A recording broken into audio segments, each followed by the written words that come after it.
Queridos irmãos, queridas irmãs, é com muita satisfação que nós damos início ao Caminhando Juntos. E hoje, com muita alegria, na companhia de Nilo Nogueira e Arlindo Ribeiro, esses dois amigos e companheiros do nosso querido Redenção.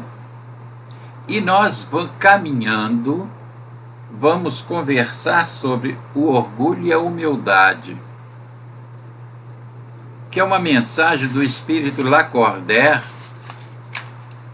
que está contida no Evangelho segundo o Espiritismo, capítulo 7, item 11, na Instrução dos Espíritos, né? Porque todo capítulo do Evangelho segundo o Espiritismo começa com o texto de Jesus, né? Um texto do Evangelho, depois vem uma explicação de Kardec, depois vem a Instrução dos Espíritos, né?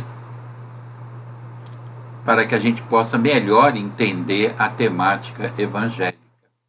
E nós vamos, então, nessa Instrução dos Espíritos, conversar sobre o orgulho e a humildade, que é uma mensagem do Espírito Lacordaire. E Arlindo, tudo bem com você, Arlindo? Tudo bem, Jaime. Boa noite Nilo, boa noite companheiros e companheiras que nos acompanham no Caminhando Juntos. E vamos caminhar.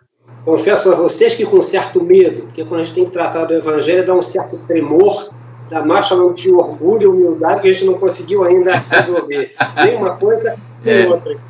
Isso é aberto. E você, Nilo, tudo bem? Tudo bem, Jaime. Boa noite. Olá, Arlindo. Tudo bom? Boa noite a todos que nos assistem. É como o Arlindo diz, né? A gente está aqui, é um momento muito bom, de muito estudo, muito crescimento, mas ao mesmo tempo, né? Nós estamos aqui também nos revendo nisso tudo, em meio a isso tudo. Né? É bom ser um desafio para nós. Nós três estamos também nos avaliando, né? Na medida em que vamos conversando, nós vamos também nos avaliando, né? Porque esse é o propósito. E contando com a companhia daqueles que nos assistem, né? Que aqueles que nos assistem estão também caminhando conosco porque estão refletindo, raciocinando sobre tudo aquilo que nós estamos aqui conversando, né? E dando início à mensagem do Espírito Lacordaire, que é o orgulho e a humildade, ele diz que a paz do Senhor esteja convosco. Meus caros amigos, venho até vós para vos encorajar a seguir o bom caminho. Veja qual é o propósito dos bons espíritos. É nos encorajar a seguir o caminho do bem, o bom caminho. Não é isso, Arlindo? Tem gente que está confundindo até hoje isso, né? Acha que o espírito é para adivinhar coisas, né? A primeira frase que eu marquei desse texto que nós vamos tratar hoje aqui é justamente essa: venho até vós para encorajar-vos a seguir o bom caminho. E eu já fiquei pensando comigo, né? Que bom caminho é esse? E não é aquele bom caminho que às vezes a gente acha que é, né? Porque a gente tem mania de achar que os nossos caminhos são os melhores. E eles vêm nos alertar e nos ajudar para seguir o bom caminho. E o bom caminho, ele depende de que nos despidamos dessa vaidade, desse orgulho, dessa prepotência, dessa pretensa humildade que a gente acha que é, acha que tem, tenta fazer parecer que tem. Então é uma caminhada difícil, ele nos convida aí para um exercício extremamente difícil para nós humanos nesta faixa que ainda nos encontramos. Mas vamos ver, né? Vamos tentar caminhar por aí. Isso.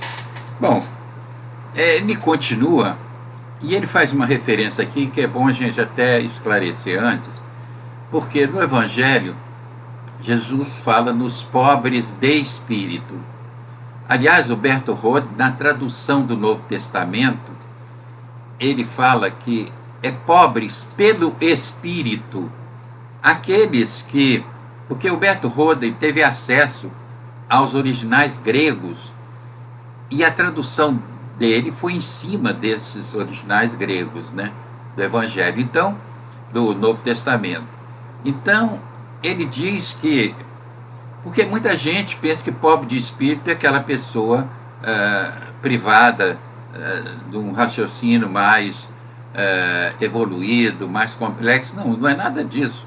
Pobres de espírito aqui são aqueles que estão preocupados com a realização, tanto que ele diz pobres pelo espírito. Aqueles que não estão se importando ou estão se desligando do apego ao material para começar a entender o espiritual, né? E ele diz: aos pobres de espírito que outrora habitaram a terra, Deus conferiu a missão de vos esclarecer. Bendito seja Ele, pela graça que nos concede de podermos auxiliar o vosso aperfeiçoamento. Interessante, né, Nilo? Sem dúvida, Jaime. É interessante que a cada linha do Evangelho a gente pode tirar tanta coisa, né? Pobres de espírito. Então, o entendimento dos termos que a gente encontra na doutrina também é muito importante para que a gente possa entender a mensagem, né? Nós poderíamos entender pobres de espírito, talvez os simples de espírito. Simplicidade aí quer dizer o quê? Ser direto, não ter subterfúgios, não ter... Isso. É alma simples, como em outro momento ele diz, né? Como as crianças. Quem não for como a criança não alcançará o reino dos céus. Porque a criança, ela é simples e direta. Para ela, ou é sim ou é não, ou é isso ou é aquilo. A gente complica, né? Talvez justamente pela nossa complexidade já, como o Arlindo falou, né? Tudo que a gente traz hoje, né? A dificuldade que a gente tem de encontrar essa simplicidade, né? São tantos chamamentos na vida, né? Que atiçam o nosso orgulho, né? Que nos chamam, que tentam seduzir para lá e para cá, e se não estivermos atentos, né? E os bons espíritos vêm sempre nos inspirar e nos encorajar a pegar o bom caminho, como foi dito ali. O bom caminho é o caminho que nos leva ao progresso, né? Como espírito, ao crescimento espiritual. Né? Isso inclui, assim, a gente abrir mão, né? Daqueles apegos aos prazeres mais fáceis, aquela coisa mais imediata, material, as realizações de ordem puramente material. Precisamos estar atentos para não ultrapassar limites que vão nos trazer depois desgostos e sofrimento. Né? Aqui Lacordaire, inclusive, está agradecendo, né, essa possibilidade, né, que Deus está dando a esses espíritos de vir auxiliar o nosso aperfeiçoamento, né? Fala. Jaime, é só para a gente não perder essa oportunidade, não, né? É bom, deixa até fazer um adendo. Quando algum de vocês quiser apartear, fiquem à vontade. Eu me dirijo a um que é para dar o chute inicial, mas depois a gente, tranquilo, pode falar.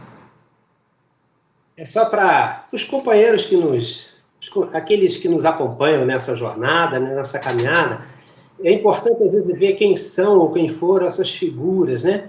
Porque o Lacordaire, ele foi um vigário, né? Ele foi da igreja, um dominicano, inclusive.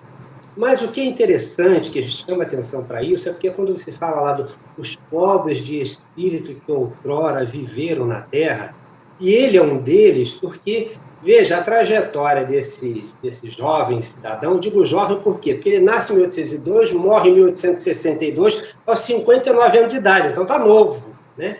Mas é um espírito que, inclusive, é considerado um espírita antes do espiritismo. Porque a postura dele, a postura que ele assumia, frente à igreja, inclusive como vigário da Catedral de Notre Dame, ele conquistava as pessoas pelo seu discurso claro, pelo envolvimento com a verdade, com as verdades espirituais. Então é por isso que ele vem como um pobre pelo espírito que volta para falar dessa coisa boa para nós, porque ele é considerado como um espírita antes do espiritismo surgir como doutrina, inclusive, né? Então é interessante isso. Ver que não é qualquer coisa, não caiu do céu de repente, não foi do nada. Esse homem já tem uma trajetória interessante naquele período que viveu ali na França, né? E por isso essa fala dele vem com tanta importância, porque ele já havia um discurso preliminar nesse sentido, mostrando essa disposição, essa proposição de entendimento. É isso. Agora eu me perdi, agora é o Nilo então, né? Ou é você? Não, o Nilo foi. É o Arlindo. Arlindo, veja bem, nós assistimos muito expositores falando de forma empolada, né? Achando que isso dá status. Agora, o que o Lacordaire está dizendo? Que o Espírito Santo me ilumine e ajude a tornar compreensível a minha palavra, concedendo-me a graça de pô-la ao alcance de todos. Vós encarnados todos que vos achais em prova e buscais a luz, que a vontade de Deus venha em meu auxílio para fazer-a brilhar aos vossos olhos. Olha que coisa, ele pedindo ajuda para que ele possa usar uma terminologia que chegue às pessoas, né? Agora, aí eu lembro aí Kardec, em Obras Póstumas, dizendo que nós precisamos popularizar o Espiritismo, ou seja, levar o Espiritismo ao povo, ao entendimento do povo. O Espiritismo não é uma proposta de elite intelectual, não. Nem de uma elite intelectual, nem econômica, nem financeira. O Espiritismo é para aqueles que querem se melhorar como espíritos, como seres humanos, né? Vai lá, Arlindo. A gente vai pensando sempre naquilo que dissemos logo no início, né? Lidar com essa questão da humildade é uma coisa interessante. Ele já vai mostrando que processo é esse de humildar-se, de colocar-se ante a divindade, como temos que nos colocar, de forma submissa, rogando os auspícios para que nós sejamos capazes de, como médiums, elementos que transmitem a palavra do alto, sejamos capazes de tocar os corações, porque ao chegar ao cérebro, pode-se alcançar o coração, porque é o que a gente entende na doutrina, e é por isso que a filosofia vem primeiro, é que a gente compreende e, em compreendendo, exercita o amor. Então, eu acho que é esse passo que ele nos dá, esse caminho a ser trilhado desta maneira, é que talvez nós, especialmente nós, os expositores, que a gente, quando ora assim, Senhor, me ilumina, porque me ilumina a mim, né? Eu preciso brilhar para que as pessoas, quando o meu verbo inflamado seja capaz de... E ele não é capaz. O que é capaz de inflamar os corações é a mensagem que possa vir através de bocas que falem daquilo que realmente acreditam. Então, isso. Porque diz lá, a consiga falar do que o coração está cheio, não?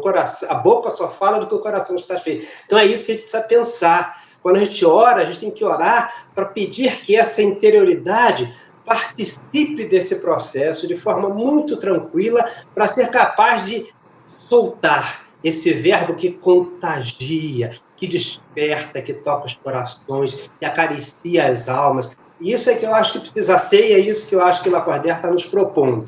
Nesse caminho a gente vai bem, né? Agora, veja, eu, certa feita, assistindo um comunicador, ele disse uma coisa que é uma verdade e que a gente percebe nas palestras espíritas que a gente faz, que a gente, em tudo aquilo que a gente fala, só chega ao outro aquilo em que a gente acredita. Porque Isso é fundamental. aquilo que a gente acredita chega lá. Porque também se a gente está falando em coisas em que a gente não acredita, não chega. É palavra, como diz Paulo de Tarso, que soa, mas não tem penetração no entendimento do outro, né? Mas Agora, fala, já Nilo, você que ia fazer uma parte? queria, aqui, a gente vê, né, o texto é sobre orgulho e humildade. O Lacordaire, ele já traz aqui no início, logo nas primeiras falas dele, esse exemplo de humildade grande que ele vem dando aqui, né? E para o nosso entendimento, é importante também a gente começar a pensar e começar a entender o que é humildade, né? O que deve ser humildade. Você vê que humildade não é aquela atitude da pessoa, que não é aquela pessoa sem valor, aquela pessoa simples, que não sabe Isso. nada, que não tem valor. Isso não é humildade. Eu posso saber, eu posso ter importância, ter relevância em determinado assunto, em alguma questão, mas a humildade está no tratamento da coisa, né? É você saber que você tem um conhecimento, mas não sabe tudo. Alguém, eventualmente, pode saber alguma coisa que lhe falta. E você ter noção da extensão do que você é capaz, até onde você pode ir, respeitar a habilidade, o conhecimento dos outros.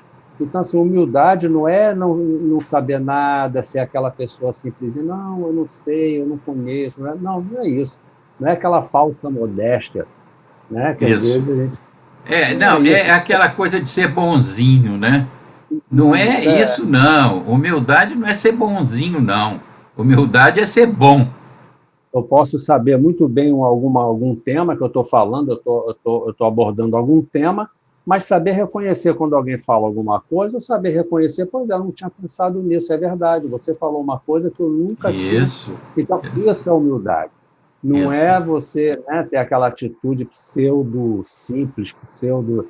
Né? Então, é uma coisa também que para nós é um pouco difícil, que a gente pode ir começando a entender melhor. Isso que nos ajuda muito. A gente primeiro entender o que é a humildade, né?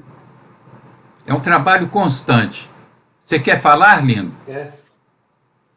Não, isso é muito rico, né? Isso é muito rico. E é disso que Lacordaire está falando, né? É quando você reconhece ser ou estar nessa condição de humildade, é isso, é dizer, olha, me ajuda para que eu possa ser capaz de passar essa compreensão, que eu sei que já tenho de alguma maneira, mas eu não sei se eu sou capaz de dar ao outro. Então, isso é tão legal, isso, que a gente geralmente fica soberbo, né? Olha, ouça-me, porque eu sei do que estou falando. É diferente, né? Bem diferente. Não tem nada de humilde nisso. Essa questão da humildade é complexa. Eu, inclusive, uso muito a palavra simplicidade, que, aliás, o Nilo já utilizou aí, né? Que eu acho que a humildade é a virtude que, vamos dizer, ela fecha todo o círculo de virtudes. Porque todas as outras, sem ela, não existem. A caridade sem a humildade é prepotência, não existe. Então a humildade, ela coroa todas as virtudes no meu entendimento. Então, para mim, é muito difícil vivenciar isso. E às vezes, veja bem, considerando isso que Lacordaire está dizendo, a gente pensa o seguinte: todo mundo fica, quando pede a gente, às vezes, para fazer uma palestra para pessoas de idade e tal, fala sobre evangelho, como se falar sobre o evangelho fosse muito fácil. Não é não. Porque eu tenho que passar do evangelho aquilo em que eu acredito. E olha, isso não é tão fácil assim, não. Eu acho muito mais fácil falar sobre filosofia e ciência espírita do que falar sobre o evangelho. Fala, Arlindo. Acontece uma coisa interessante.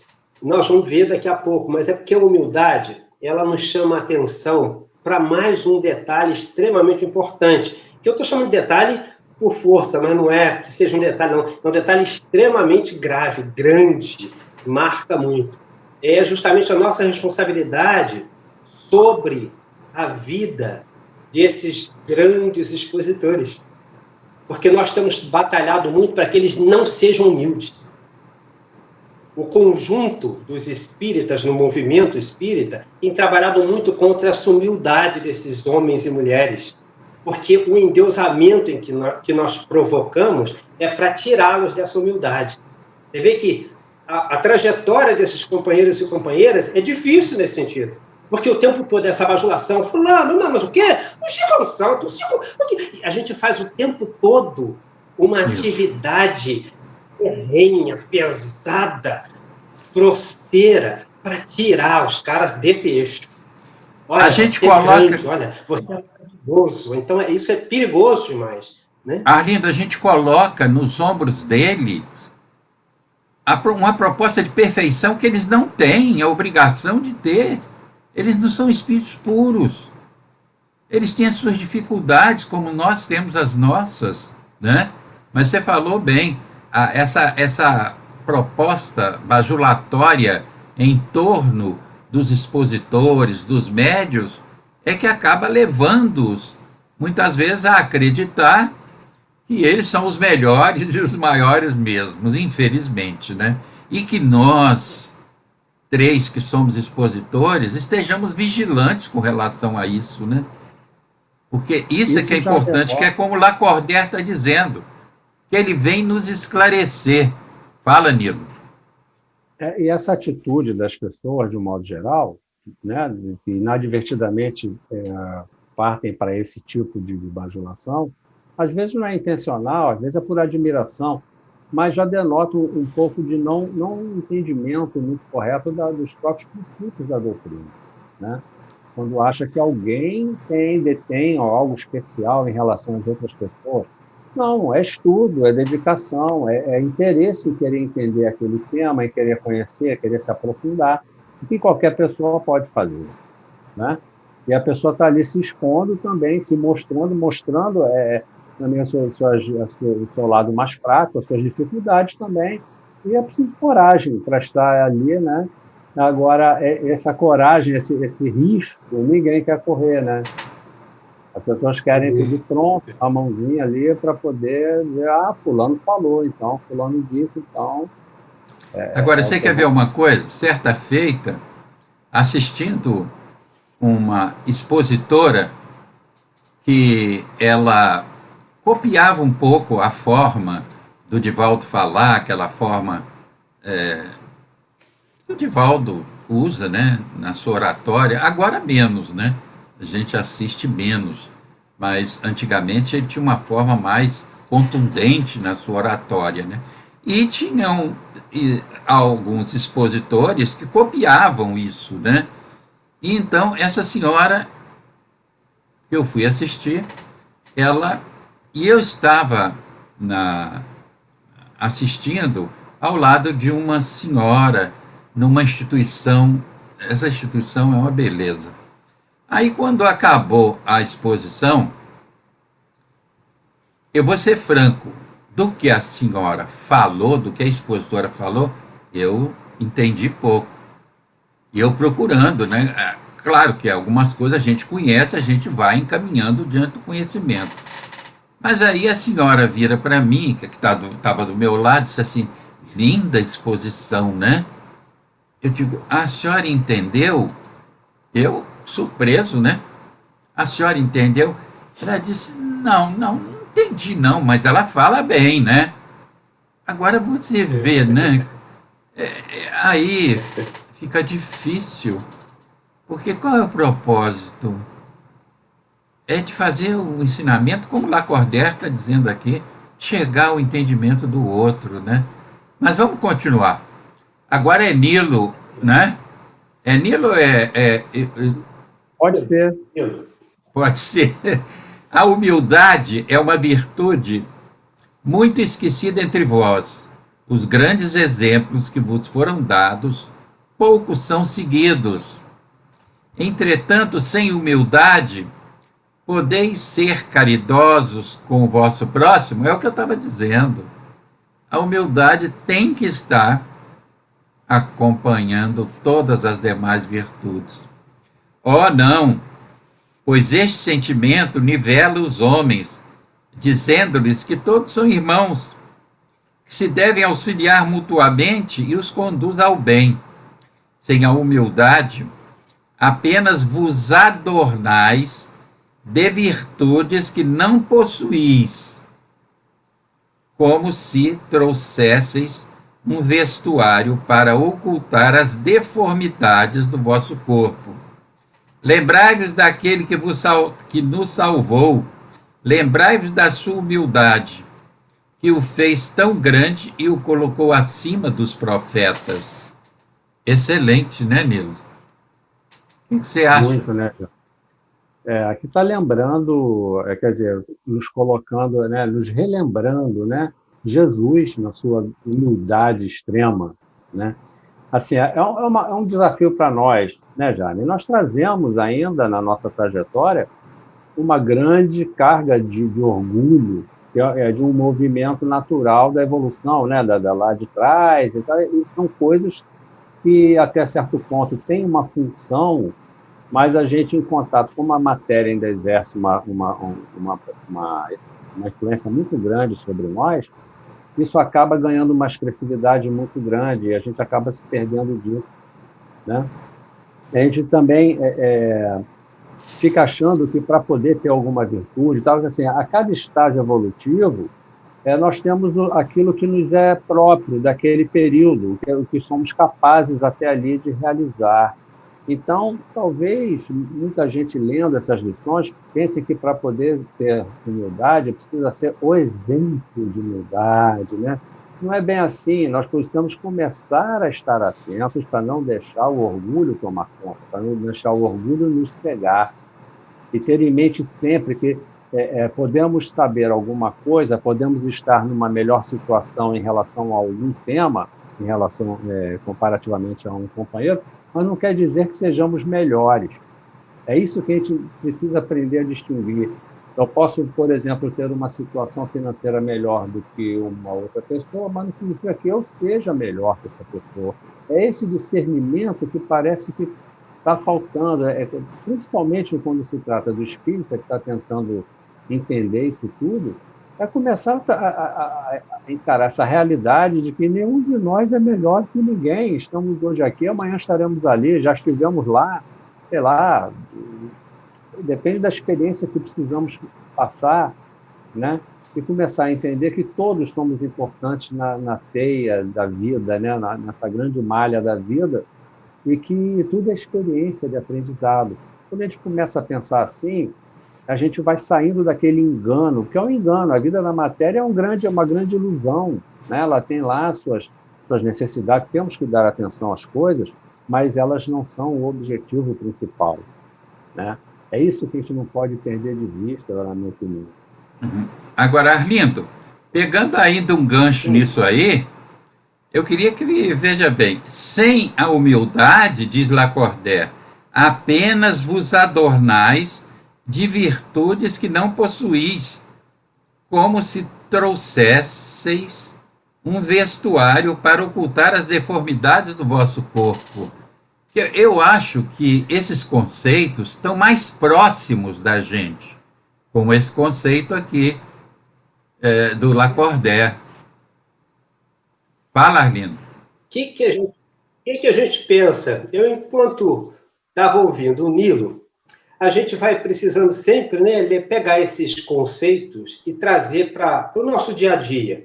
Então, pensar, as pessoas quando ouvem, e, no entanto, sem ser humildes, podeis ser caridosos com o vosso próximo, a gente vai ter que trabalhar esmiuçando esses conceitos. O que é caridade? Porque quem ouve caridade sempre pensa na caridade que dá esmola. A gente não considera que caridade o empresário de nível que promove emprego, que promove trabalho em boas condições, é caridoso. Está fazendo bem. Está com algo na mão, movimentando. Aquelas pessoas que hoje nas comunidades, com as dificuldades que elas encontram, que estão prementes ali, de fome, de desemprego, de falta de comida, e as pessoas sentam e se mobilizam, criam um grupo de trabalho e dizem, olha, vamos conseguir comida para o pessoal, bolsa de...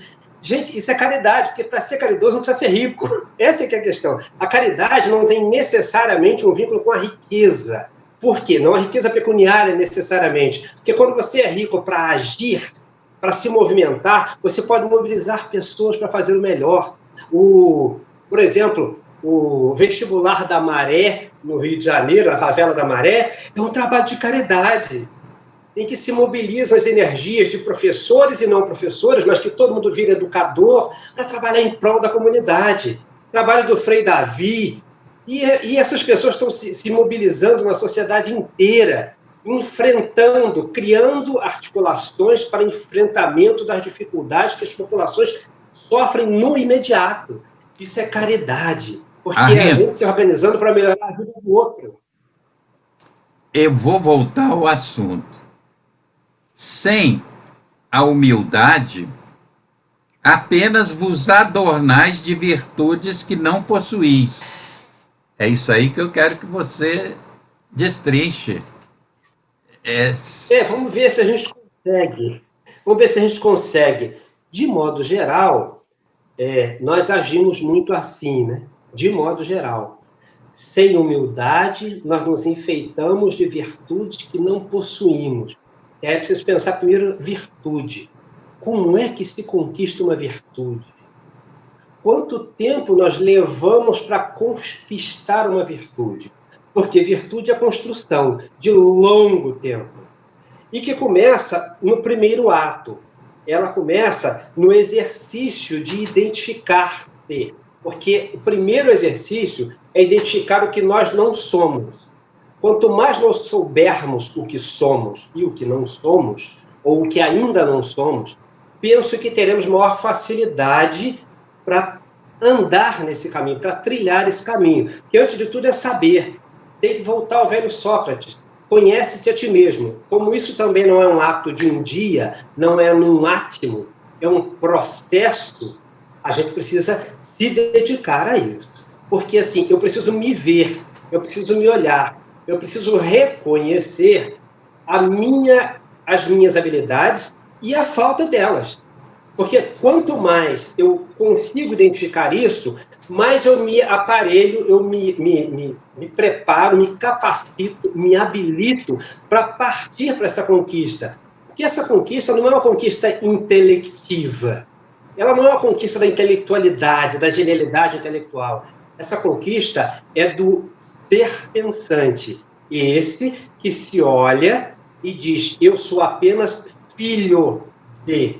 Eu tenho um Deus absolutamente misericordioso que gere a minha vida, que me gerou e que me colocou aqui com os meus pares, vivendo para que neste viver conjunto, partícipe, unidos, eu possa ir encontrando os melhores caminhos, que jamais serão caminhos separados do caminho dos meus pares.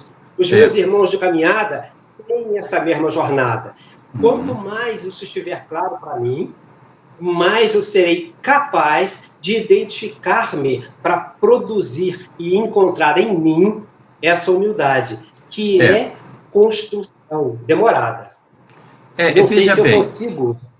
Veja bem, na minha opinião aqui, ele está nos convidando a nos mostrar quais realmente somos, sem o adorno de virtudes que a gente ainda não tem. E que às vezes a gente quer mostrar para o outro que tem. Às vezes até o orgulho que está fazendo... Isso aí. Então, assim, como é que eu posso querer me achar bondoso ou tolerante se eu sou orgulhoso? Eu sou cheio de orgulho. Como é que eu vou conseguir ser bondoso com alguém? Como é que eu vou conseguir ser paciente e tolerante com alguém se a minha taça está cheia de orgulho? Se o meu jeitão é aquele orgulho... Agora, Nilo... O orgulho faz isso, não é primeiro eu. Nilo, aproveita que você está falando sobre isso, vamos ver aqui. O orgulho é o terrível adversário da humildade. Se o Cristo prometia o reino dos céus aos mais pobres, é porque os grandes da terra imaginam que os títulos e as riquezas são recompensas devidas aos seus méritos e que sua essência é mais pura que a do pobre. Julgam que têm direito a tais coisas, razão pela qual, quando Deus as tira, o acusam de injustiça. E aí, Nilo, do orgulho? Jaime. Veja bem, a gente vem reencarnando aí há milênios, né? Estamos nesse trabalho de crescimento paulatino, com a experiência, né? A gente vem a duras penas tentando sobreviver às impressões da matéria, irmos nos desligando das impressões e dos prazeres que a matéria é capaz de proporcionar. Nós encarnados, estar encarnado através do corpo, nós temos acesso a muitas sensações agradáveis, boas, de satisfação, né? Agora, temos aí esse duplo aspecto, né? Quando estamos encarnados, nós temos que dar conta das necessidades do corpo, das necessidades da área da matéria, que é o trabalho, né? Higiene, saúde, dinheiro, enfim, né? Sexo, comida e tal, mas temos também que, em meio a isso tudo, não perder de vista a moral cristã, os valores espirituais que são eternos. E é nesse entrechoque que a gente vai crescendo. O problema é que a gente, até então, a gente vem valorizando só as realizações de natureza material. E isso tem sido a nossa doença até hoje. Hoje, principalmente, né? Agora, a doutrina espírita veio lançar, como acender um farol em cima disso e falar, gente, não é só isso aqui vai acabar. Vocês têm que viver pensando como espíritos. A vida espiritual é que é eterna. Então, entre você enganar uma pessoa para ganhar um dinheiro aqui, isso vai te custar muito mais caro a longo prazo, espiritualmente falando. Então, eu acho que o nosso grande aprendizado está sendo esse, começar a entender essa diferença. Não devemos, né, dizer que a vida na matéria tem que ser desprezada, não, ela é fundamental para o nosso crescimento, mas tudo tem o seu papel. Agora dá uma diferença maior do que tem. Veja, ele ainda diz, agora vamos ao Arlindo, ó rico, enquanto dormes em teus aposentos dourados, ao abrigo do frio, não sabes que milhares de irmãos teus, que vale tanto quanto tu, jazem sobre a palha? O infeliz que passa fome não é teu igual? Ao ouvires isso, bem o sei, revolta-se o teu orgulho. Concordarás em dar-lhe uma esmola, mas em lhe apertar fraternalmente a mão, jamais. Aí, Arlindo. Esse trecho ele é interessante, mas eu queria usar duas palavras do trechinho anterior, porque elas, no meu entendimento, elas são cruciais para quem nos ouve compreender por que ele diz isso depois para o rico. Quando ele acusam-no de injustiça, ele diz, ó irrisão e cegueira, ou seja, ó zombaria, escárnio, porque são eles escarnecendo. Como assim? Quem você pensa que é para me igualar a esses tais? É isso, esse posicionamento poderoso e desdenhoso com a divindade, porque ela se atreve a supor que o Zé é igual a mim. Então é disso que se está falando. Olha, como é que pode você dormir em teus aposentos suntuosos ao abrigo do frio? Não sabes quantos milhares de irmãos iguais a ti jazem na miséria?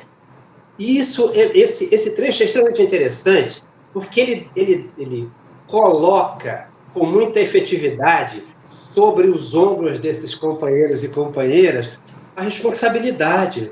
E todo mundo diz lá, olha só, eu batalhei muito para estar aqui. Eu não tenho culpa se essas pessoas não fazem todo o esforço necessário. Há o tal do mérito, a meritocracia lá que se reinventou agora, né? Olha só, eu estou aqui por merecimento. Será? E ainda que fosse, por que se justifica o teu leito acolchoado ante os irmãos de caminhada que estão dormindo sob alguns marquises, que nem na ponte se pode mais, porque as pontes estão agora com pedras em alguns lugares, bem pontudas, para que nem sob o viaduto ele possa dormir. Então, olha, está se chamando a atenção para a gente.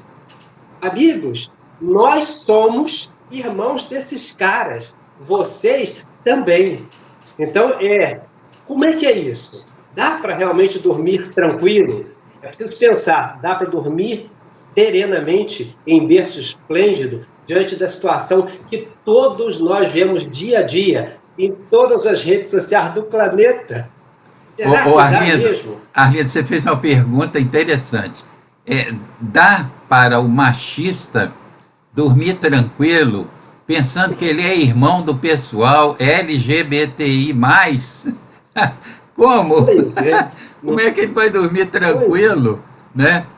Aqueles que praticam homofobia,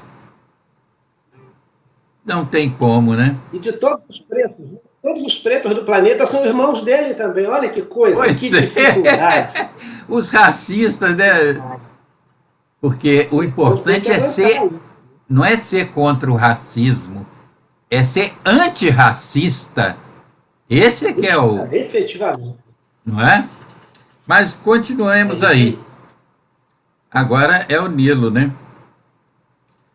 Pobre criatura, és mãe, teus filhos sofrem, sentem frio, têm fome, tu vais, curvada ao peso da tua cruz, humilhar-te, para lhes conseguires um pedaço de pão. Eu me inclino diante de ti, como és nobre, santa e grande aos meus olhos. Espere e ora, a felicidade ainda não é deste mundo. Aos pobres e oprimidos que nele confiam, Deus concede o reino dos céus. Agora, existem pobres e oprimidos? Não é porque Deus quer, não. Aí é atividade nossa, humana, né, Nilo? Sem dúvida, né, Jaime? A gente... Existe um engano que as pessoas pensam que tudo que está aí, tudo foi criação de Deus. Se existem essas coisas que estão assim, é porque Deus permite as favelas, é porque Deus tem um plano. Quer dizer, é claro que se a gente falar em termos absolutos, claro, né? Mas assim, o que se passa aqui no planeta Terra, no mundo material, tem a ver com a organização que estamos dando, com o andamento e decisões que estamos tomando aqui. Isso. O material é um reflexo da nossa condução, de como estamos tratando as questões da matéria, né? A distribuição de renda, o emprego, a corrupção, enfim, os impostos, a administração pública, tudo isso é feito por pessoas, por encarnados. Deus não tem nada a ver com isso, no sentido de que ele não está aqui administrando as coisas, né? A gente vê que existem países aí que administram melhor as suas coisas, tem menos miséria, existe uma igualdade social maior, existe um amparo e tal. Isso é a manifestação daquele povo, é a administração feita pelo encarnado. Por que em outros países, um país como o nosso, com tantos recursos naturais, um país riquíssimo em termos comerciais, vamos dizer assim, de recursos naturais, o povo precisa estar tão miserável desse jeito? É uma questão. Se dependesse de Deus, Deus botou aqui um país riquíssimo, botou muitas riquezas, aqui, água, enfim, e o que estamos fazendo disso, né? Com tudo isso que Deus nos deu. Isso é responsabilidade nossa. Isso. Então, aquela coisa, está todo mundo esperando chegar, né, o mundo de regeneração para poder finalmente respirar tranquilo. Mas espera aí, quem tem que construir esse mundo somos nós encarnados. Somos nós, né? Nós que estamos aqui. Ele não vem de lá, não é Deus que vai instalar de dedos e transformar o planeta. Não é assim, não. Vai ser pela luta, a luta pela igualdade, a luta pelos direitos, a luta pela justiça. Quem tem que fazer isso somos nós encarnados. Se queremos esse mundo regenerado, temos que trabalhar para isso. Nós é que teremos que construí-lo. Né? E a desigualdade social do nosso país é absurda, né? Chegou a níveis... Fala, Arlindo. E nisso tudo que o Nilo colocou, é importante lembrar que a diferença, inclusive, entre essas nações se dá porque nessas outras o orgulho é um pouco menor. Então nós precisamos banir o orgulho do nosso coração, porque nós temos aqui, no nosso exercício diário, aqueles que dizem que querem um país melhor, mas entendem que pode acabar com a Amazônia. Mas a Amazônia, que não é necessariamente o pulmão do mundo, é dela que circula todas as correntes de ar que possibilitam o frescor no sudeste do país, que mudam o clima no sul do país. A gente não consegue entender essa ideia de conjunto, porque o orgulho é tão grande que eu posso destruir aqui para ter o meu lucro imediato, para ter as minhas terras, para vender o meu gado, para todos os prazeres, e é prazer mesmo, esse prazer lascivo do poder e do dinheiro, mas o resto pode se acabar. Então, essa ideia que está em vigência aqui já não está, de alguma sorte, nesses outros países que olham para a sua população e aí agem menos orgulhosamente, menos egoisticamente, para que eles vivam, no mínimo, melhor. E a gente aqui tem feito um exercício justamente o contrário, né? Se pode acabar com tudo e depois a gente muda para ali ou muda para lá, como se fosse possível mudar para algum lugar, né? Sem o cuidado porque só pode mudar aqueles que cuidam de casa. E quando é que, por exemplo, a gente vai alugar uma casa? Se eu quebro a casa toda, o próximo lugar que eu for alugar, você olha, mas você veio de lá, eu já soube que você destruiu aquela casa, como você vai fazer o quê aqui? Não é assim que a coisa funciona, não é tão simples, não é tão fácil. Parece, mas não é. A gente é responsável. Se a gente não for limitando o nosso orgulho, domando-o, colocando-o no devido lugar, esse avanço que vocês estão pretendendo por aí não acontece não, demora muito mais. Agora, veja bem, interessante a questão do Estatuto da Criança e do Adolescente, né? Aí vem o Lacordaire dizendo o seguinte: e tu, minha jovem, pobre criança, lançada ao trabalho, às privações, por que esses tristes pensamentos? Por que choras? Que teus olhos se voltem piedosos e serenos para Deus. Bom, aqui ele tem muitos que propõem que a criança, né, tem que trabalhar. Veja bem, o próprio Lacordaire mostrando aqui que não é bem por aí não. A criança tem que ter a sua meninice, tem que estudar. Mas num país onde as políticas públicas não privilegiam a educação, a parte social, a questão do esgoto, a questão dessa... Saneamento básico, né? Saneamento básico, como é que a gente pode seguir em frente assim, né? Vivendo numa bolha. Nós espíritas, às vezes, diante da nossa condição social, a gente vive numa bolha, achando, primeiro, que a gente é espiritualizado e não é. Porque se fosse, não estava numa bolha, né? E às vezes a gente está nessa bolha, não está percebendo, não está sendo sensível à necessidade do outro. E foi Jesus que nos convidou a fazer pelo outro aquilo que gostaríamos que fosse feito por nós, né? Agora vamos lá ao Nilo, né? Nilo, bom, não, eu estava arguindo fala, pode falar, Nilo. É sobre isso que você estava falando. Desculpe, Nilo. Não, pode falar, Nilo. O Nilo queria fazer uma observação. Sim, sobre isso que você estava dizendo, né? Quando a gente está numa situação um pouco confortável, a gente meio acha assim que, né, não é com a gente aquilo ali, a gente se sente distante daquela realidade, eu não posso fazer nada e tal.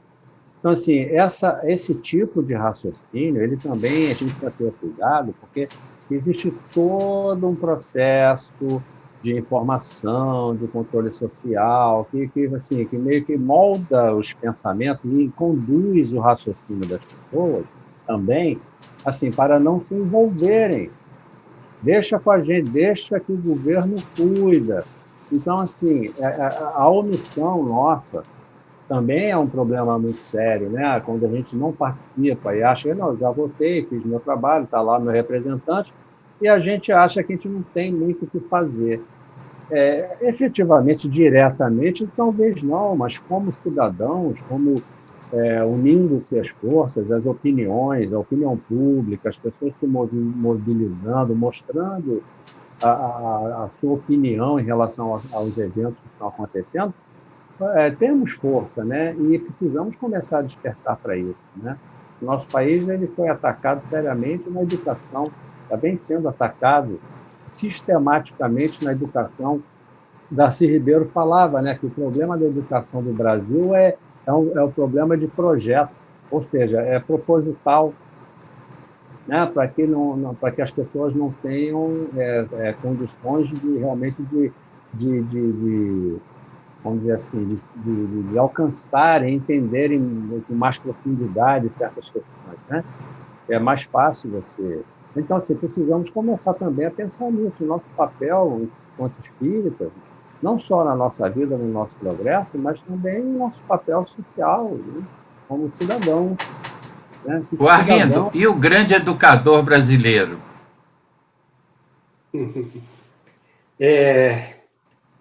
Eu estou aqui com a cabeça fervilhando, porque são tantas coisas interessantes para a gente pensar, né? Mas eu fiquei lembrando logo do Anísio Teixeira, e o grande professor Anísio Teixeira, e, claro, aquele hoje execrado por uma parte da população que se acha qualquer coisa mais interessante, disseram que o Paulo Freire não vale nada, afinal de contas, mas, enfim, para pensar nesses dois companheiros... O Paulo Freire, reconhecido internacionalmente, né, Nilo? E os caras começam a querer... Peraí, gente, vamos com calma. Valor é valor. Quem tem valor aparece, e quem não tem aparece também, né? O que acontece, Jaime? Nós vemos uma coisa interessante, e nisso o espírita me deixa um pouco assustado, porque a gente vai caminhando para um espiritismo institucional de alguma sorte, que paralisa e que tira a capacidade de observação, de olhar com olhos de ver. Porque os discursos como, por exemplo, da redução da maioridade penal, e que a gente sempre despisa, isso mesmo, porque a coisa também está muito difícil. E aí, a gente não consegue saber se esse espírita, em algum momento, ele viu lá falar daquele Jacques Latour, aquele tal daquele criminoso arrependido, chamava atenção, que a educação que é o grande foco. Por outro lado, em algum momento, o espírita acha que aquela evangelizaçãozinha do centro espírita está resolvendo todas as questões. Só que a nossa abrangência na evangelização da população é desse tamaninho. É desse tamaninho. Nós estamos falando de educação. Nós estamos falando de educação como movimento, como algo que, no processo da evangelização, que a gente chama lá no grupo de educação espírita da família, é capacitar o sujeito para raciocinar, para entender o que ele está vivendo, para encontrar os seus caminhos a partir da compreensão da vida. Então, isso, o espírita, eu acho que de alguma maneira está deixando de lado. Então, nesse sentido, vira formal. Olha, vamos lá, é como uma catequese. Vem aqui, que aqui você agora pensa, deixa os problemas, vamos pensar em Jesus agora, vamos orar. E isso não vai resolver nada. Porque as pessoas têm que estar habilitadas para mover a sua própria vida. Esse é que eu acho que é o trabalho que o espiritismo pode fazer no nível dos centros espíritas e na atividade de evangelização, como se diz, para que essas pessoas sejam capazes de pensar e de agir com tranquilidade, olhando e compreendendo o que estão vivendo. Não é essa coisa... né? Diga. Eu acho que você tem razão, que eu acho que a evangelização espírita, em alguns momentos, se aproxima muito da catequese. Ora, veja bem, as crianças vão para a evangelização para desenhar, para pintar, para preencher, para colorir figurinhas. Espera aí, você sabe que teve um casal que sempre era a mãe que levava a criança, as duas meninas, para a evangelização, né? E o pai normalmente não levava as meninas. Era a mãe que sempre levava. O pai frequentava as reuniões noturnas, os estudos. O dia que o pai levou e que viu o que as meninas estavam fazendo, ele tirou as meninas da evangelização. Porque disse, isso elas fazem no colégio. Eu quero que elas aqui aprendam a serem seres humanos melhores. Aprendam a se relacionarem com os seus amiguinhos e amiguinhas aqui do centro, independentemente da classe social, da intelectual e daí por diante. Quer dizer, ele está com toda a razão. É aí que a Dora Encontre chama a atenção para essa questão da evangelização infanto-juvenil. No grupo, o Arlindo lembrou bem, o nome antigamente era, no fundo, é Educação Espírita da Família. Não é evangelização da família, não, é Educação Espírita da Família. Agora, Isso já é importante. Isso que o Arlindo estava dizendo, e esse debate traz uma questão, acho que é muito importante para a gente avaliar, que é essa questão das pessoas vão ao centro espírita, estudam, sabem de cor, sabem citar a questão número tal do livro dos espíritos que fala disso, fala daquilo, parará, mas sai dali, ele não sabe como aquilo se aplica na vida dele aqui fora, no dia a dia. Ele não tem noção. Chega em casa, briga, se destempera com as pessoas, grita com o porteiro, xinga não sei quem no trânsito. Enfim, ele pega a doutrina espírita, entra naquele estudo, naquela lógica, sabe conversar com todo mundo naqueles termos, né, de espíritas, mas não entende onde aquilo se aplica na prática. Ele não vê onde ele está sendo orgulhoso, onde ele está sendo intolerante, onde ele está sendo racista, né? Não entende isso. E isso assim, é uma marca de uma coisa assim. Na época do Cristo, os cristãos eram perseguidos, a Boa Nova se espalhava de boca em boca, as pessoas se reuniam para falar da Boa Nova. Aí veio o concílio lá em 300 e pouco, vamos acabar com essa festa, vamos lá, vamos unificar isso aqui, organizar esse negócio, pegar o controle das coisas, e agora a gente vai controlar esse negócio que está muito confuso. Resultado, unificou-se tudo, e agora a gente vai rezar nessa cartilha aqui. Eu acho importante e interessante, se a gente for pensar bem, a doutrina espírita, ela tem ela é multifacetada, o movimento espírita, melhor dizendo. O movimento ele não espírita. tem essa unificação, essa padronização, isso dá liberdade aos cristãos, a Boa Nova se espalhar, não ficar engessada numa forma pré-determinada em que as pessoas não podem se manifestar. Então, nesse sentido, eu acho riquíssimo. Cada centro espírita tem a sua cara, tem a sua proposta, tem dentro da visão da moral do Cristo. Então, eu acho que isso, de certa forma, a gente resgata um pouco aquela liberdade lá do boca a boca, da Boa Nova se espalhar. E tem que ter um pouco disso, né?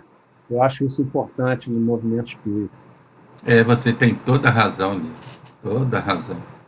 E é preciso que a gente trabalhe por uma casa espírita identificada, sim, com a proposta de Kardec.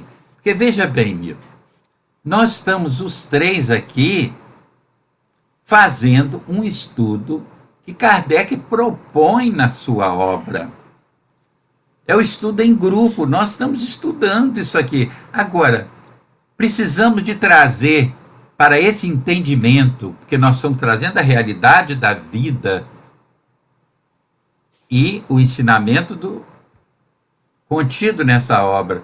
Nós não estamos trazendo obras mediúnicas fantasiosas, nós estamos trazendo aqui a pureza da doutrina e estamos encontrando elementos excelentes para nos mostrar o caminho, como está dizendo Lacordaire, que os espíritos estão junto de nós para nos ajudar a encontrar o passo, para nos esclarecer e nos orientar. Olha, eu acho isso importantíssimo, mas de uma importância Porque você vê quantas coisas nós encontramos aqui que habitualmente a gente não encontra em obras mediúnicas famosas. E aqui é um discurso claro ante a realidade humana. Não é um discurso religioso. Não é um discurso com formato religioso. É um discurso com o formato da moral do Cristo, porque a moral espírita é a moral do Cristo, afinal. Não é isso? Bom, para nós terminarmos, veja bem, os dois vão falar, hein? Diz o Espírito, Lacordaire: despertai, meus irmãos, meus amigos, que a voz dos Espíritos vos toque os corações. Sede generosos e caridosos, sem ostentação.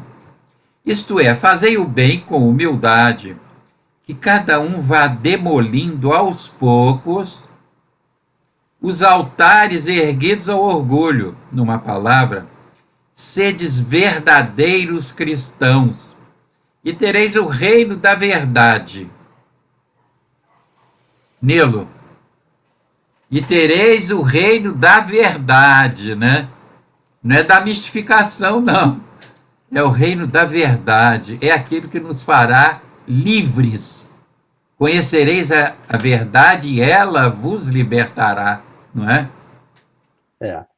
Me parece que o reino da verdade, né?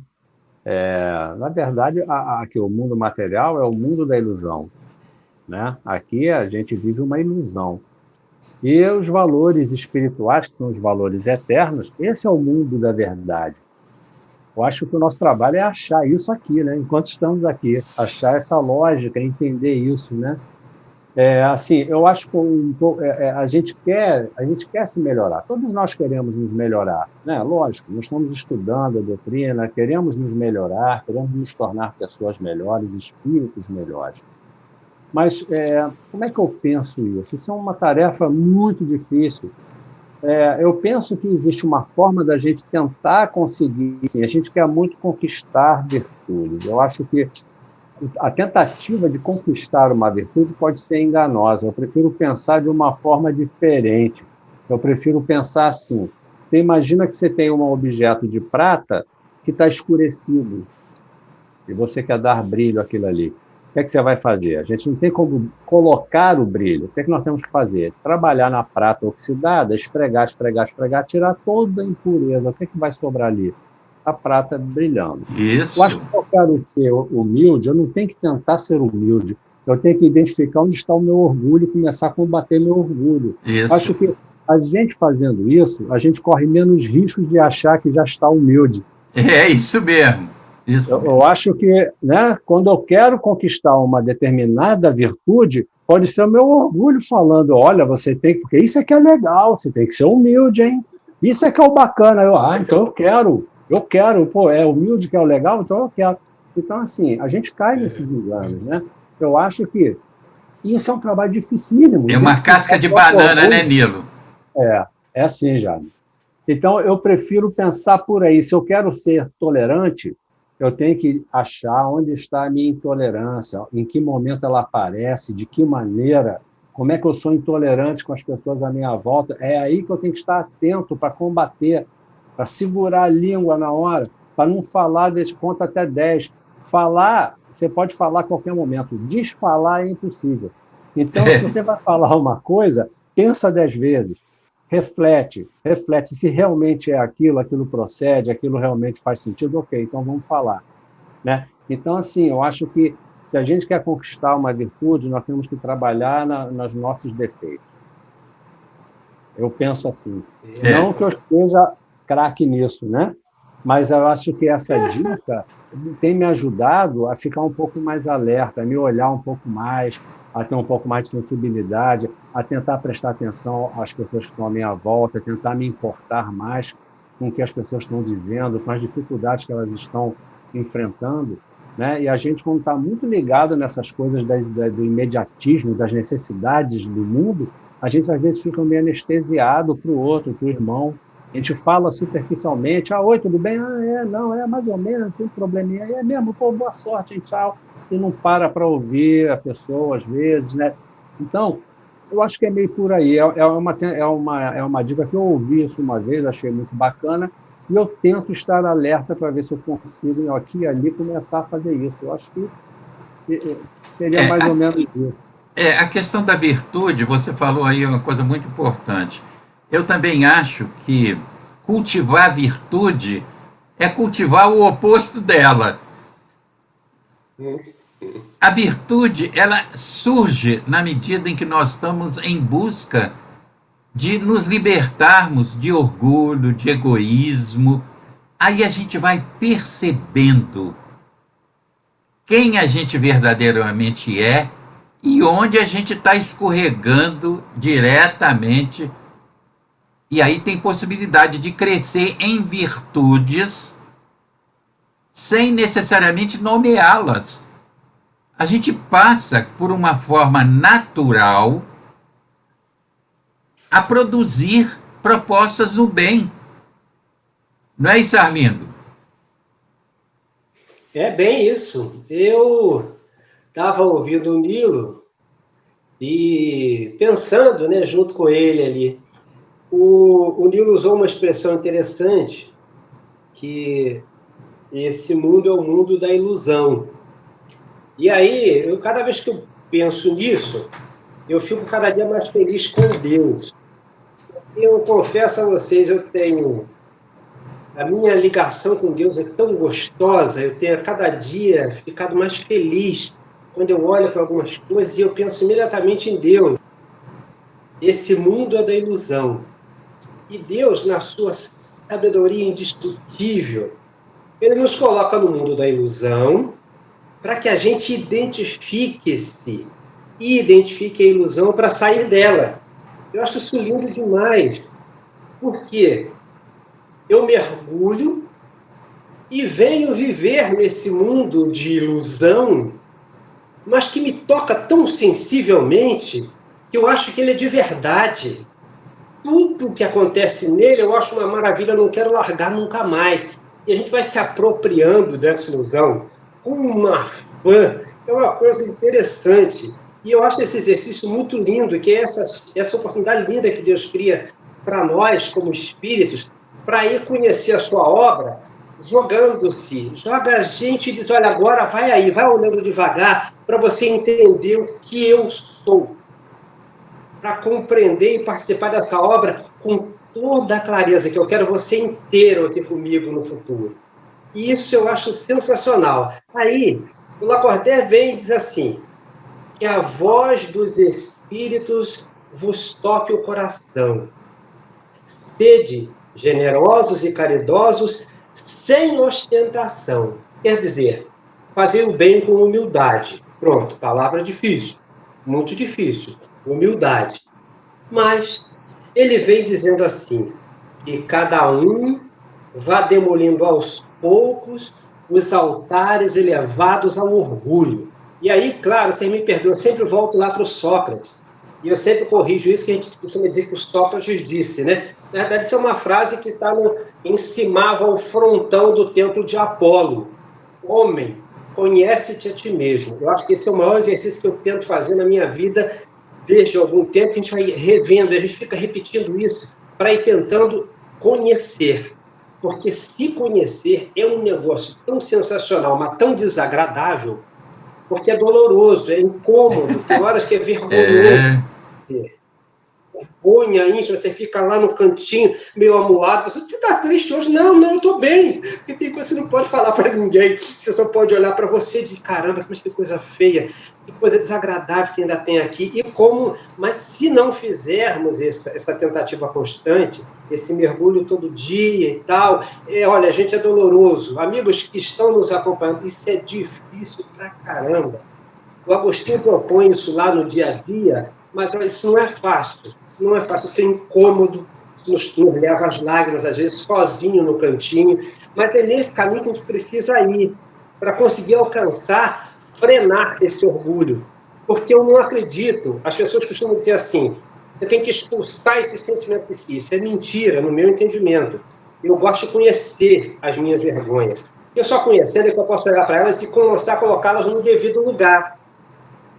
Quando eu tento reprimir, eu simplesmente escondo. É por isso que eu fantasio as virtudes que eu não tenho. Porque eu tento esconder aquilo que eu olho. Ih, não gostei disso não, então joga para o canto. Joga para o canto e faz a pose bonita, que a pessoa joga um olhar lindo, é uma pessoa maravilhosa. E isso vai nos alimentando durante um certo tempo. Mas esse balão de gás vai enchendo, e hora explode. Em algum momento ele estoura. Em algum momento ele vai estourar e causa uma dor muito maior. Então, o exercício proposto lá atrás, homem, conhece-te a ti mesmo, é porque é um exercício diário e é doloroso. E não acreditem, não é só para uma encarnação. Esse é um exercício para inúmeras encarnações. A gente vai nesse exercício tentando conhecer as nossas bobagens, a nossa dificuldade, para ir domando. Aí a gente vai mudando o padrão. Porque se não houver essa mudança, ela só pode acontecer de dentro para fora. Não adianta dizer aqui, olha, cala a boca, egoísta, vai se esconder lá, ele só vai ficar escondido. Mas em algum momento ele volta, e quando eu encontro a situação propícia, é igual vírus. Quando eu encontro a situação propícia, bum, ele explode e toma conta de tudo. Então, nosso exercício é difícil, gente, muito difícil. Nós vamos ter que fazer, precisamos fazer, temos que nos encorajar para exercitar, porque é difícil para a burra, nós temos que ter essa coragem de lutar em benefício disso. Porque ele diz uma coisa extremamente importante, que cada um vai demolindo aos poucos os altares elevados ao orgulho, numa palavra, sede verdadeiros cristãos. Ou seja, verdadeiro cristão, como diz a doutrina, o verdadeiro espírita não é o santo, é aquele que empreende os esforços para domar as más inclinações. É isso que ele está dizendo. Então, nesse caminho, a gente vai conquistar isso. É longo o caminho, mas nós vamos chegar lá, com toda certeza. A gente precisa entender esse domar, que não é sufocar, né, as más inclinações. É domar a partir do momento que a gente conhece essas más inclinações, toma conhecimento de que a gente tem e a gente começa a ter autoridade sobre elas, né? Quer dizer, não é sufocá-las, porque sufocando, daqui a pouco ela surge sobre outra aparência, né? E é preciso, nisso tudo, que a gente não se adorne com virtudes que a gente ainda não tem. Isso é que eu acho problemático. Aí está a hipocrisia, aí está o farisaísmo religioso, está aí, construído aí. Quando a gente quer mostrar como espírita virtudes que a gente ainda não conquistou realmente, né? Porque, olha, vai aparecer entre os dedos aquilo que somos, não tenha dúvida. Então, vamos passar a vocês para se despedirem, porque o tempo já acabou. Sobre isso, né, Jaime? Vai lá, Nilo, pode se despedir. Só para fechar isso que você estava dizendo, né? A gente precisa aprender a admitir os nossos pontos fracos, o nosso ladinho feio, porque a gente tem o primeiro impulso é se justificar. Não, mas é por isso. Não, eu só queria aquilo. Não, eu não fiz isso, não. A gente tem medo de ser acusado, tem medo de ser visto como, né? Aí leva... Então, a gente precisa começar a admitir quando a gente percebe um lado nosso, não, realmente eu estava aqui, foi mal, foi um erro meu, realmente, e a gente começar a ser capaz de admitir o nosso ladinho mais feio, né? Isso. Porque, assim, existe uma diferença entre ser admirado e ser amado. Aqui no mundo da matéria, a gente é muito estimulado a buscar admiração. Mas, na verdade, o que a gente precisa é ser amado. Amar e ser amado. Porque para amar, você não precisa ser perfeito. Para ser amado, não precisa ser perfeito, porque ninguém é. A gente pode amar uma pessoa com tudo que ela traz, com o jeito, ela vai ter sempre algo que vai nos cativar, apesar das dificuldades, dos traços mais difíceis. Então, assim, é para a gente pensar nisso, né? Aí me vem Mário Quintana. Mário Quintana fala uma coisa que eu acho que cabe excelentemente para nós hoje aqui, que ele fala assim, aí eu lembro assim, eu falo isso em relação às virtudes que a gente se preocupa tanto em conquistar, né? Ele fala assim, não corra atrás das borboletas, é inútil, cuide do seu jardim que elas aparecem. Então, precisamos cuidar do nosso jardim interno. Vamos combater Isso. a inveja, o Muito egoísmo. bonito. Muito bom. Um belo dia, as borboletas estarão lá, nosso jardim estará. Vamos arrancar as ervas daninhas para que o jardim possa crescer de todo. Claro que Isso não aí. são excelente, né? Então era isso. Uma boa noite a todos. Obrigado, Jaime, pela companhia. Obrigado, Arlindo. E até uma próxima. Arlindo, nas suas despedidas. Caríssimos amigos, eu vou trazer uma definição que eu acho importante para a gente levar para casa. Equidade. Justiça natural que faz com que se reconheça imparcialmente o direito de cada um. Justiça que faz com que se reconheça imparcialmente o direito de cada um. Quando a gente pensar nisso, o orgulho já vai tendo saída desse processo. Ele já vai perdendo um pouco dessa força. E ser equânime é ter essa lógica. E essa lógica, ela é impossível com orgulho. Quanto mais acendrado ele tiver, menos equânimes nós seremos nas nossas atitudes. Isso. Enfim, que o Senhor Jesus nos auxilie na busca e na execução desse exercício. Esse exercício é muito difícil para todos nós, mas que nós tenhamos coragem de seguir em frente, com perseverança, que é preciso perseverar. Vamos claudicar de vez em quando, vai ser capenga em alguns momentos, mas nós precisamos insistir, porque é a nossa salvação. E não é aquela que vai para o céu, não é a salvação de você diante de você, como espírito mortal que és. É isso que é o caminho que a gente não pode perder de vista. Muita paz, muito bom estar de novo com vocês, Jaime e Nilo, e os companheiros e companheiras de casa. Um forte abraço, um beijo no coração de todos. Eu agradeço muito ao Arlindo, ao Nilo, a companhia. Foi muito agradável, é muito bom conversar, porque como a gente aprende, né? Como a gente aprende ouvindo vocês, tentando caminhar junto ali com vocês, dentro do raciocínio que vocês desenvolvem, como ajuda a gente a crescer. E meus irmãos que nos estão assistindo, olha, nós avaliamos uma mensagem importantíssima de O Evangelho segundo o Espiritismo, do capítulo 7, Bem-aventurados os pobres de espírito, item 11, o orgulho e a humildade, que foi uma mensagem do Espírito Lacordaire. Se você puder, dá uma olhadela, reflita sobre as reflexões ali, os raciocínios desenvolvidos ali por Lacordaire. Muita paz para todos vocês e mais uma vez minha gratidão ao Nilo e ao Arlindo pela companhia, pela ajuda para trazer para vocês, meus irmãos, alguma coisa de nós ante o conhecimento que a gente vai conquistando na nossa relação com a doutrina e com a vida. É experimentando a doutrina na vida que nós vamos crescendo, evoluindo e progredindo.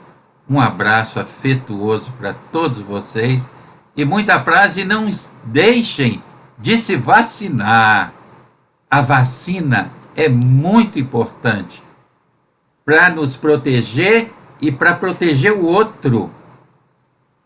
Não deixem de se vacinar.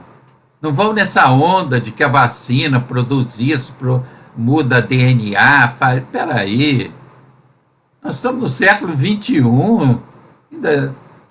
Um abraço afetuoso a todos vocês e a minha gratidão a Deus por nos oportunizar esse momento. Até uma próxima vez.